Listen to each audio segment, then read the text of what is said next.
அன்னையிடம் நீ அன்பை வாங்கலாம், தந்தையிடம் நீ அறிவை வாங்கலாம்.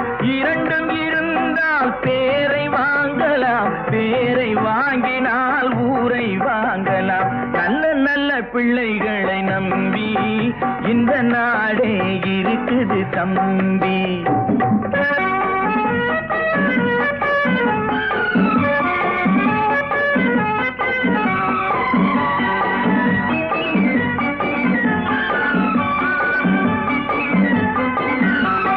கருணை இருந்தால் வள்ளலாகலாம், கடமை இருந்தால் வீரனாகலாம், பொறுமை இருந்தால் மனிதனாகலாம், மூன்றும் இருந்தால் தலைவனாகலாம்.